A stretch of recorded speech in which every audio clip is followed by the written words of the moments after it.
Hello, secondary staff. We appreciate your time and focus this afternoon. We'll be walking you through the slides for your work this afternoon. Here's our agenda for the day.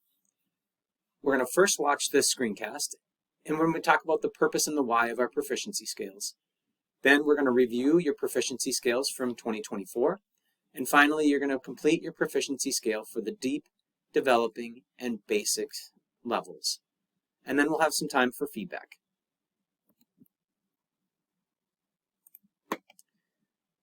For our Grading for Equity work, we've created a landing page that includes our 3 foundational documents, the Grading Loose and Tights, a vision for our grading practices, and our criteria for rubrics. That work that we're doing today connects to our Vision for Grading Practices document. We'll work on our proficiency scales today that we began last May and completed for the level of proficiency, which is now referred to as satisfactory. This aligns to our grading vision with a focus on standards, rubrics, and inter-rater reliability. You can see that in this document here. In our power standards area, we're looking at, I know my power standards and they're written in student-friendly language. I've identified power standards and benchmarks with my collaborative team and put them into student-friendly language for the satisfactory level. And also this connects to our work around rubrics. I've collaboratively developed proficiency scales and rubrics in student-accessible language that are based on power standards and skills. They're utilized to gauge student learning and the assessment of summatives, and also in our inter-rater reliability. Teachers in the collaborative team use proficiency scales in a common rubric and consistently place student work at the same level when checking their inter-rater reliability. So today, our focus is going to be on the standards and our proficiency scales and rubrics. Today, you'll work on describing your levels of rigor beyond that satisfactory level. So you'll work on describing the developing, deep, and basic levels within your proficiency scale. You will have a chance to review what you wrote from last year to familiarize yourself with your work and to continue that work.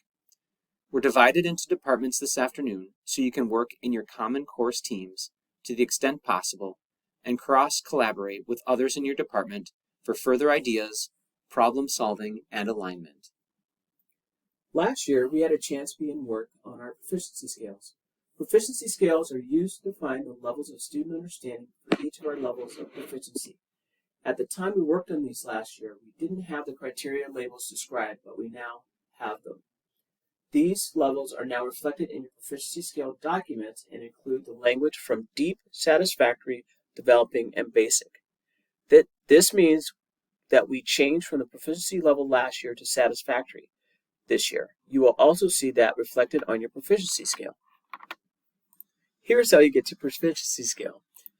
You will click on the Power Standard Skills and Proficiency document. You will find your department and the link to click on that.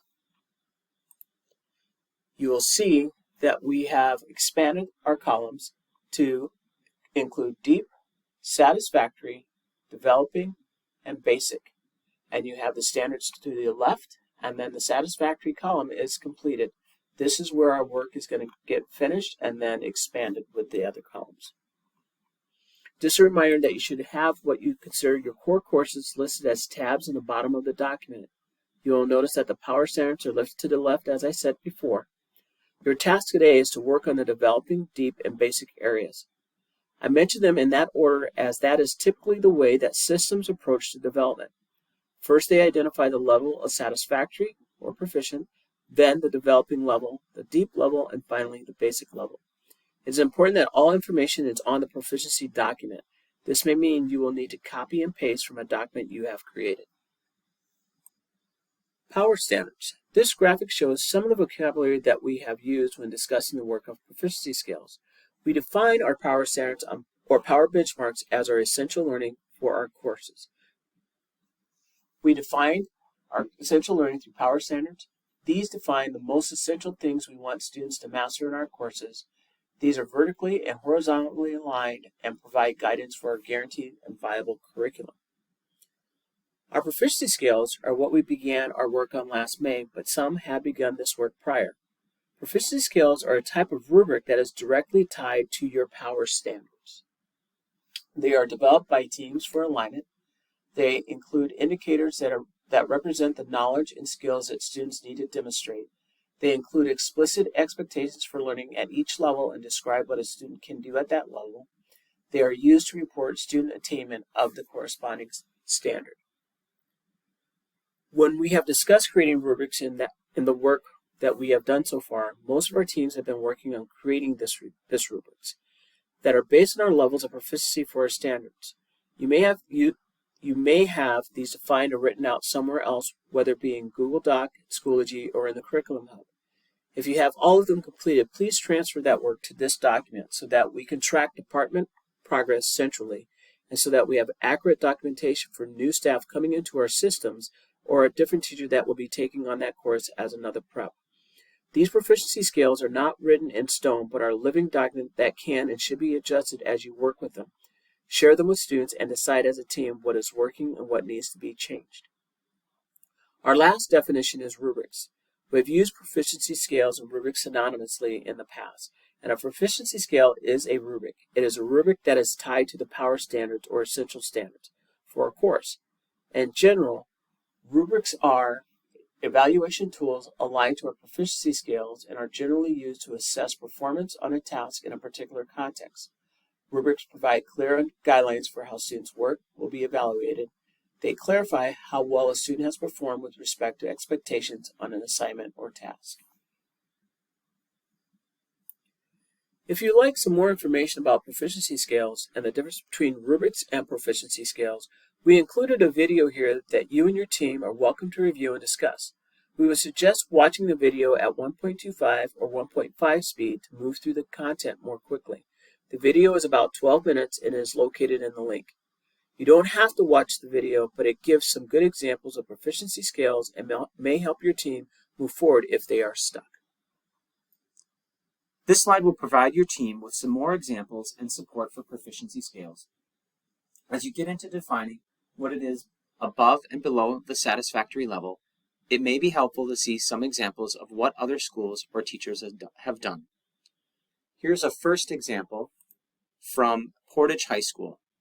Not all of these proficiency scales are complete, but you can at least look by department to see what they considered essential learning and how they've divided this by their departments. The way to access that is by clicking on the Portage High School link. It will bring you to this website. They have a number of information around proficiency scales and how they came to those. But at the bottom of that page, it lists out by department the different proficiency scales that each of these departments have written. You can click on this triangle and it'll bring you to the different classes that those courses are offered at the high school level. Click on the course and it will provide you with their proficiency scale. So this is their deep level, satisfactory, developing, and basic. So you can see those different scales and have some examples that you'd like to do, depending on which department you'd like to see. Another resource that we have for you to access is the Carbon County School District Power Standards and Proficiency Scales. So we'll show you this link as well. This is the Carbon County School District, and you can again scroll down on this document. It will show you the different levels of whether it's elementary or secondary, and you find this column that has their proficiency scales. And if you want to look at some of their power standards, you can do that here. But if you follow down the proficiency scales column, you can see where the different secondary courses come in. And these will provide you with some middle level examples as well as high school examples. You can continue scrolling through these. There is some that haven't been completely completed, but at least it gives you some examples and thoughts of proficiency scales for another school. The last link provides some proficiency scale examples from the book, A Handbook for Developing and Using Proficiency Scales in the Classroom. There's a link to an art example, as well as examples in Appendix D for the deep or level 4 level that goes beyond satisfactory. So again, the art example is here, and there are some examples of deep understanding and application from that book as well.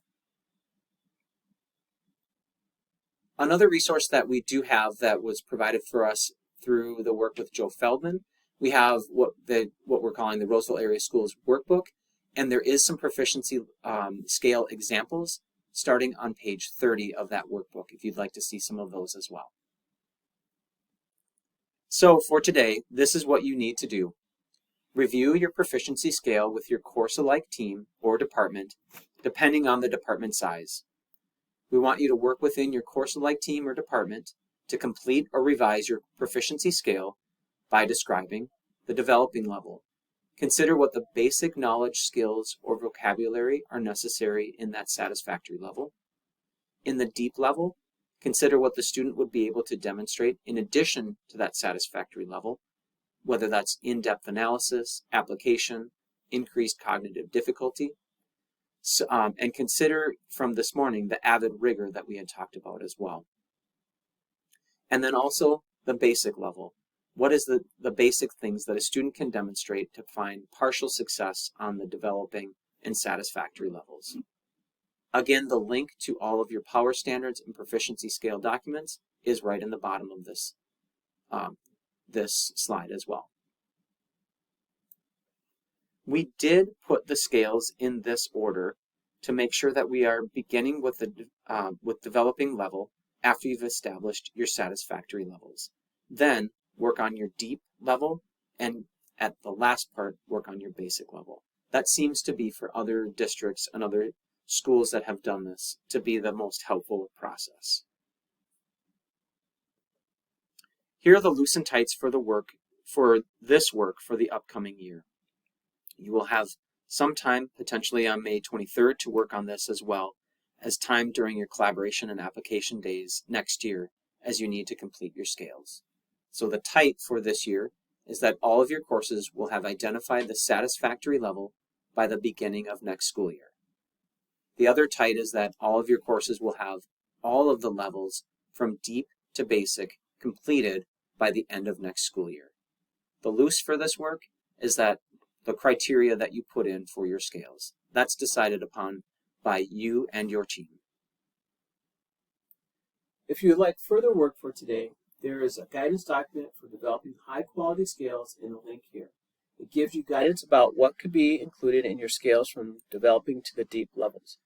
If you're still struggling with what a proficiency scale is and the level is in a proficiency scale, this video from a science teacher in Canada does a nice job explaining proficiency scales and levels using an example of parking. He describes each level through the parking example. Thank you for your work today, and please complete the feedback form for attendance at the end of the slides. We have also included the slides from last May if you would like any of the information from last year to reference as you work. Thanks again.